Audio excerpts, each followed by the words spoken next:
Hello everyone, my name is Dr. Joel Rosen. I am the Adrenal Fatigue Recovery Ninja, and today I wanted to talk to you about environmental triggers and the role that it plays with your adrenal fatigue. And so I want to welcome you back to another edition of your Adrenal Fix, and we are going to be talking about that. And this is especially for Tihamor. I apologize, he is looking to get in contact with me, and so he had on December 30th, he had a post and it read like this: after seven months of finally finding out the root cause of my adrenal fatigue and hypothyroidism, histamine intolerance and dust allergies causing constant inflammation and overstimulating my adrenals to constantly produce cortisol. Now I focus all my efforts to deal with this. Does anyone here have the same? Any ideas on how to deal with this? Perhaps professional advice. I don't believe that you can avoid it since dust and histamines are almost everywhere, and that doesn't solve the problem. Can this be a Th1, Th2 immune system imbalance? And how can I make my body to react so it's not reacting so aggressively or not react at all? I really do believe that this is the key to my recovery. All right, so I did reply to him on that one because I had reviewed genetic testing, and definitely genetics, how well we transform, or what's called hepatic transformation and detoxification and energy production and immune function and DNA repair is all based on genetic components. But we're talking about adrenal fatigue, number one, which means we're exhausted, we're tired, we don't deal with stressors, we crash in the middle of the day, we may have some inability to focus and concentrate, we don't feel like we can exercise, we just don't handle stress very well, and our body doesn't do a good job of controlling the scenes behind the curtain, so to speak, and change its blood pressure, change its heart rate, change its temperature, and just manage stressors. Let alone deal with the psychosocial component of stress, the feeling overwhelmed, getting anxious, not being able to calm down, not being able to sleep, not be able to feel pleasure. Is this all born on the adrenals? I don't think so. The adrenals are a warning sign, and at the end of the day, it's impacting your entire body. So what I wanted to do was first, talk to you about the environment and this concept that you need to know, and it's called TILT, which you've probably never heard of. TILT, and what it stands for is toxicant-induced loss of tolerance. Toxicant-induced loss of tolerance. So here's how you know you have some TILT concerns. So you have a lot of multiple chemical sensitivities, things like intolerant to smells. If we go to the gas station and you get a headache, or you go into someone's home and it's outgassing and there's formaldehydes, or particle boards, or fire retardants, it's everywhere, it's ubiquitous, and it's really sad. And it's part of my mission statement is to really make a profound remediation to the environment for our future generations. Intolerance to jewelries, intolerance to shampoos and lotions and detergents, multiple smell and chemical sensitivities, constant skin outbreaks. If you're getting stuff like this, you're in tilt mode, meaning you have a toxicant-induced loss of tolerance. And it could be even foods too, the type of people that go anywhere and just can't eat foods because toxicants is not so much food. Toxicants are defined as things that don't go through the liver. That's what the definition is. So metals don't go through the liver. It's a toxicant. But things that do get processed through the liver are considered xenobiotics. So there's a big difference. But at the end of the day, if you have reactivity to foods and it's going through the liver, it's not necessarily a tilt phenomena. It's probably exilt phenomena. I mean, it's a xenobiotic-induced loss of tolerance. And that really impacts your ability to heal your adrenals and to deal with stress. And so those are some good signs. And I'll take a picture because I know there's someone who always wants me to do a picture of this.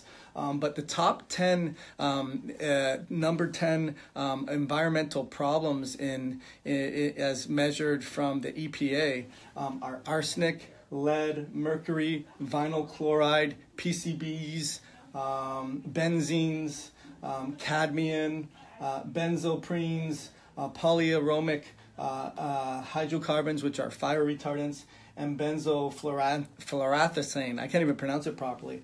So what's the first thing we need to do is we need to remove these things and get them out of our environment and really do a good job of trying to remove the chemicals and if I always say, if you're in a room and you put like a deodorizer or a freshener in there and plug something into the wall, it's not getting rid of the odor, it's just putting in new chemicals. So you have to be really aware of that. But you try to minimize your exposure, number one, as much as you possibly can. Like if you're driving in the city, you close your windows and you put your air on recirculate. If you're out in the country, open up the windows and get new fresh air. It's really that important.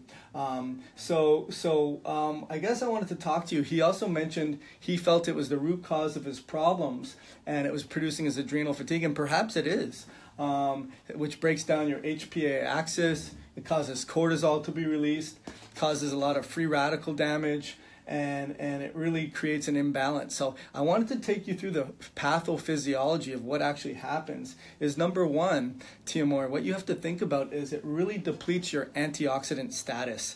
Because if you have these toxicants in your body that aren't being processed by the liver, they're being processed by your antioxidant system, namely your glutathione. And because we have genetic weak links that are set up to not produce a lot of glutathione, which requires methylation, MTHFR, recycling of B12, removal of folic acid, absorbing your proteins, making sure your digestive functions are working. All those things need to be on board, but really looking at repairing your glutathione cycles. And there's a lot of great nutrients out there now. I like liposomal glutathione. There is also recycler systems that will help regenerate glutathione, and that really has to be on board. On top of that, natural antioxidants that I've mentioned a lot of times are alpha-lipoic acid, and I'm going to do an article on that in terms of, well, Dr. What is his name? Dr. Cutler says you shouldn't do it, and if it's one of the most powerful antioxidants that you need support for, and you're getting a really good component of it, and you're getting CoQ10 and vitamin E and glutathione, and restoring and repaying the debt. That's what I call repaying the debt. So we first talked about removing. Next thing is we're talking about paying back that antioxidant system and getting really good glutathione support. And some people have a glutathione sinkhole. You've been depleted for so long that you're not able to basically jump on the bomb, so to speak, and put out the fire, and it's oxidizing your cells. The other thing I would say is your gut breakdown or your barrier system. So when we talk about barrier systems, we're talking about the blood-brain barrier, getting headaches to smells, your lung-brain barrier, so you're coughing and hacking up a lung and always with a moist cough, or feels like it's a canary in the coal mine, so to speak, where whenever you get sick, it's that lung system. That's called a leaky lung. And you've probably, I've heard of leaky gut, but I really haven't heard of leaky brain and leaky lung. And those are things that you need to hear of, because that's a barrier system. And then, of course, there's leaky gut. And if your barrier systems are broken, especially your leaky gut, and we see a breakdown of zonulin, it can take up to 3 months to repair that. And so needing proper repairable gut support, namely glutamine, and studies show nowadays up to 7 to 9 grams a day of glutamine. We like to use other herbal botanicals like marshmallow root and deglycerated licorice. Also really great is the colostrums, and really making sure you're getting enough glutathione and you're getting enough glutamine, and you're removing, again, the foods that you're reacting to. Because if you're reacting to gluten every time you eat it, or corn or egg or soy or dairy or rice or quinoa or tapioca, every time you eat it, you're breaking down that gut lining as well. Also, what happens is your immune system goes awry. So we really need to modulate that immune system. So of course, if we remove the exposure and we repair the breaking down of the gut, the lung, and the brain barriers, then of course you're going to reduce the exposure and the immune system. But we need to modulate that. And there's some really good nutrients out there nowadays that have been researched, and drug companies don't like that. But things like turmeric or curcumin, or resveratrol, vitamin D. These are all great immune modulators that can help the immune system dampen its feeding forward response. And so I know we went through all of that. So a couple of other things I wrote down is testing. So Cyrex has some great tests nowadays. Array number 11 is their chemical exposure test, which looks at PCBs, aflatoxins, formaldehydes, fire retardants, all the things that you could have heavy metals, and it really tests to see if your immune system is reacting to these, especially if you're going to go about doing a chelating program and you have immune reactivity to these mercury or these metals, and you start to chelate and you're not pulling them all and they start to recirculate, you're going to create an immune reaction against that. That's going to be a big problem. Also, array number 14 is a brand new one that Cyrex does, and it's called a mucosal. So it looks at your saliva and it looks at your immune reactivity to the mucosal lining. So it looks at different foods, it looks at different antibodies to different tissues, it looks at different antibodies to environmental toxins. That would be definitely something I'd be looking at if you had some of these environmental triggers to know the extent. Array number 20 now looks at the blood-brain barrier to see if there's a leaky brain. We also do the wheat zoomer to look at your intestinal permeability. We also, of course, want to do that Dutch test to take a look and see how this is impacting your hormones and what's going on there. And then, obviously the GI map is another test that we'd look at to see what's the integrity of that gastrointestinal tract. Is there other pathogens that are causing further immune dysregulation, so that I know exactly what we're dealing with here. Lots on there, my friends. So hopefully you can watch this and review this and really get a lot of information here. You're welcome, Natalie. I'm glad that you find this helpful. A lot to do. So a couple of concepts in here that you may never have heard about is that tilt. Are you on tilt? I'd like to do like that, that old pinball where you shake it up too much and it tilts. Tilt is like another analogy to me, is kind of like the kid in the playground who's just being beaten up by everyone, and he's swinging at everyone. He's swinging at the principal, he's swinging at his mom, he's swinging at his friends. That's what your immune system does when it's lost its ability to turn itself off against reactivity to things that it shouldn't be reacting to, and it's lost its tolerance, and it starts to attack and create immune reactivities, and that causes adrenal issues. If you're not set up genetically to deal with these things effectively, then you have that perfect storm. So repairing removing the exposures as much as you can, obviously, is number one. Number two is trying to repay the debt in terms of your antioxidant systems, glutathione, recycling glutathione. There's really great liposomals out there. I can put some links to this. Even vitamin E, great vitamin E sources, alpha-lipoic acid, CoQ10, NADH. Those will all help with repairing the mitochondria and the antioxidant system, repairing the immune system. If we have zonulin that we're breaking down and we have a leaky gut, I'm looking at least 3 months. And if you have reactivity to